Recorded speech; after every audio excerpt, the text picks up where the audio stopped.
Baik,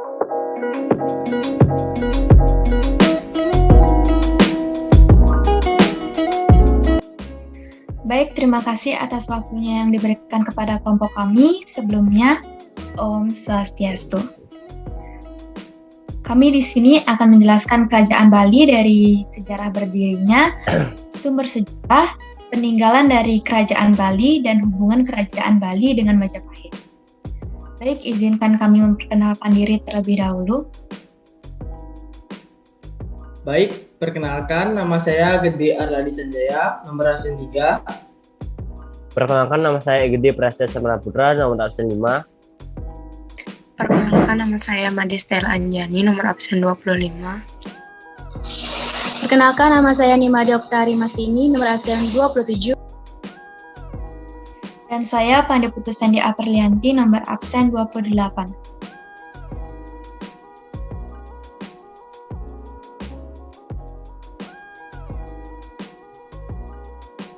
Baik, dari yang pertama yaitu dari sejarah berdirinya, di mana menurut beberapa prasasti yang ditemukan, kerajaan ini dipimpin oleh raja-raja dari dinasti Warmadewa.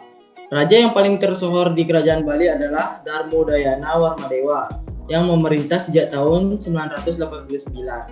Ia memimpin kerajaan dengan permaisurinya yang bernama Mahendradatta atau Gunapriya Darmatani hingga tahun 1001. Sang permaisuri wafat dan diabadikan dalam sebuah candi yang berlokasi di Desa Berusan atau di sebelah tenggara wilayah Bedahulu. Arcanya yang merupakan perwujudan dari Dewi Durga ditemukan di daerah Putri Gianyar. Sang Raja Darmodayana Warmadewa tetap memimpin kerajaan hingga tahun 1011 Masehi. Ia wafat serta diistirahatkan dalam sebuah candi di Banu Weka. Akan tetapi, sampai sekarang keberadaannya belum diketahui.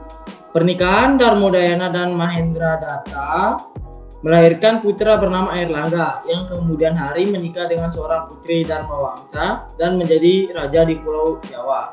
Putra lainnya bernama Marakata.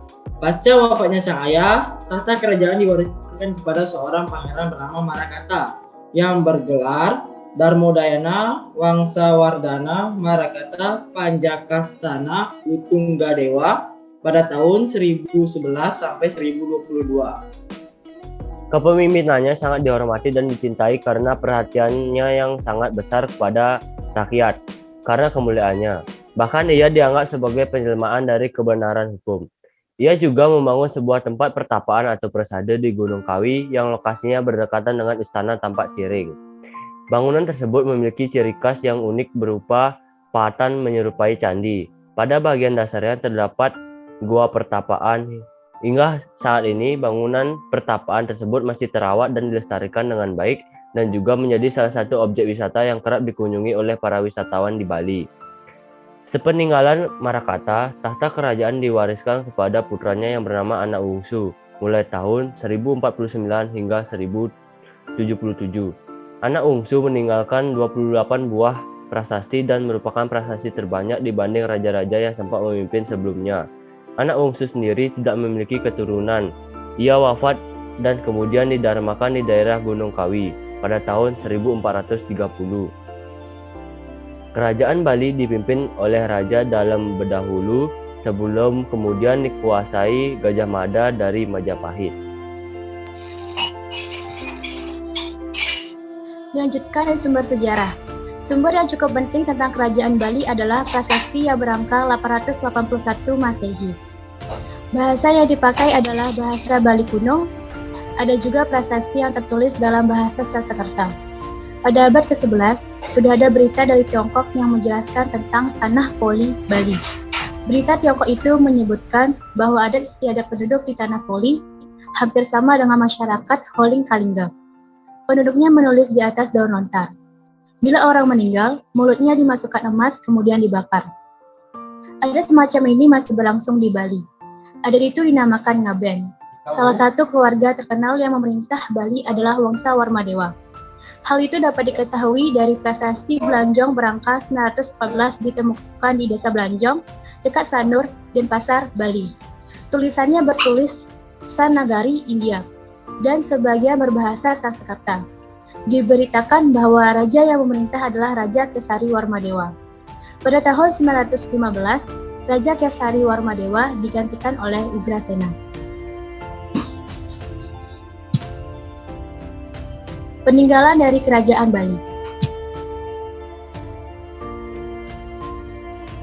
Yang pertama adalah Prasasti Panglapuan. Prasasti Panglapuan adalah peninggalan Kerajaan Bali yang berisi pesan tentang para penguasa kerajaan seperti Udayana, Jayapangus, dan anak Ungsu. Yang kedua adalah Pura Puncak Penulisan. Pura Puncak Penulisan atau dikenal sebagai Pura Tegah Koripan adalah salah satu pura tertua yang menyimpan sejarah panjang Kerajaan Bali. Para ahli berpendapat bahwa bangunan yang memiliki nilai sejarah tersebut diperkirakan telah dibangun sekitar tahun 300 Masehi atau pada zaman perunggu, yang kemudian dilanjutkan sekitar abad ke-10 hingga tahun 1343 Masehi. Yang ketiga ada Candi di Gunung Kawi.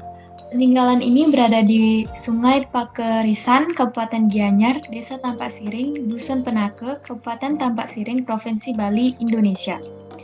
Candi yang telah berusia ratusan tahun ini diperkirakan dibangun sekitar abad ke-11 Masehi, yaitu pada masa pemerintahan Raja Udayana hingga masa pemerintahan anak Ungsu.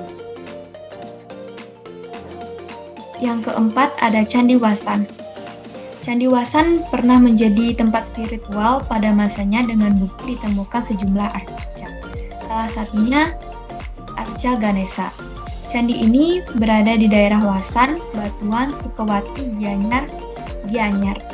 Candi Wasan mulai mendapat perhatian sejak kedatangan J.T. Chrisman, seorang peneliti yang berasal dari Belanda pada tahun 1950.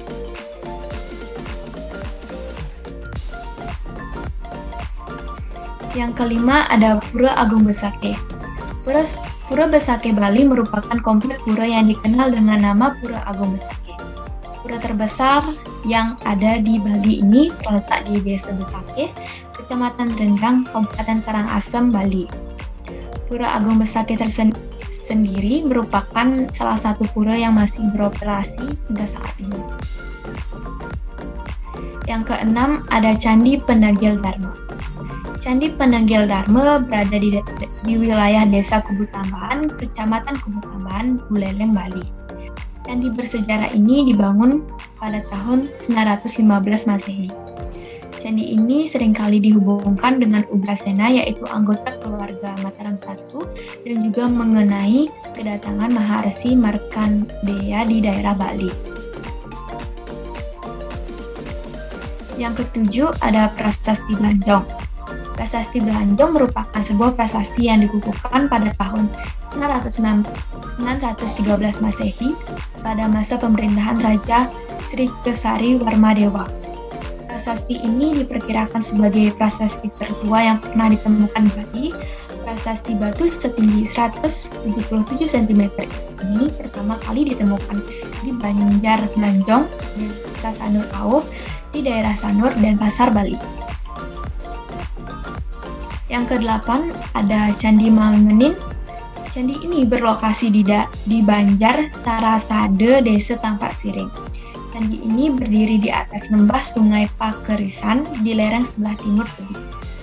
Candi ini diperkirakan sebagai peninggalan Kerajaan Bali pada tahun 10-13 Masehi.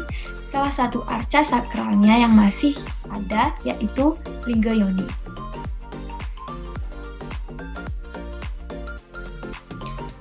Yang kesembilan yaitu Candi Tirta Empul. Candi ini dibangun oleh Raja Sri Chandra Warmadewa pada tahun 967 Masehi. Peninggalan Kerajaan Bali yang satu ini merupakan salah satu tempat yang cukup terkenal karena dianggap suci dan memiliki khasiat oleh masyarakat Bali. Yang ke-10 yaitu Prasasti Anak Ungsu. Prasasti Anak Ungsu adalah peninggalan dari Raja Anak Ungsu yang berjumlah 28 buah. Selain prasasti ada Goa Gajah, Pura Gunung Penulisan, dan Pura Gunung Kawi. Hubungan Kerajaan Bali dengan Majapahit. Hubungan kerajaan Bali dengan Majapahit karena sama-sama berasal dari pengaruh budaya Hindu-Buddha. Dulu ketika kerajaan Majapahit berasal menguasai Bali, pada masa pemerintahan Sri Astasura Bumi Banten, Bali ditaklukkan oleh Gajah Mada dan menjadi wilayah taklukan kerajaan Majapahit. Terbentuklah golongan masyarakat baru di Bali yang disebut Wong Majapahit. Karena kedekatan dan hubungan budaya yang erat dengan Pulau Jawa yang berdekatan selama periode Hindu-Buddha Indonesia, sejarah kerajaan Bali sering terjalin dan sangat dipengaruhi oleh kerajaan di Jawa. Dari kerajaan Medang pada abad ke-9 sampai ke kerajaan Majapahit pada abad ke-13 hingga 15. Budaya, bahasa, seni, dan arsitektur di Pulau Bali dipengaruhi oleh Jawa. Pengaruh dan kehadiran orang Jawa semakin kuat dengan jatuhnya kerajaan Majapahit pada akhir abad ke-15. Setelah kekaisaran jatuh di bawah Kesultanan Muslim Demak, sejumlah abdi dalam Hindu, bangsawan, pendeta, dan pengrajin menemukan tempat perlindungan di Pulau Bali. Akibatnya Bali menjadi apa yang digambarkan oleh sejarawan Rames Chandra Majumdar sebagai benteng terakhir budaya dan peradaban Indo-Jawa. Kerajaan Bali pada abad-abad berikutnya memperluas pengaruhnya ke pulau-pulau tetangga. Kerajaan Gel-Gel Bali misalnya memperluas pengaruh mereka ke wilayah Blambangan di ujung.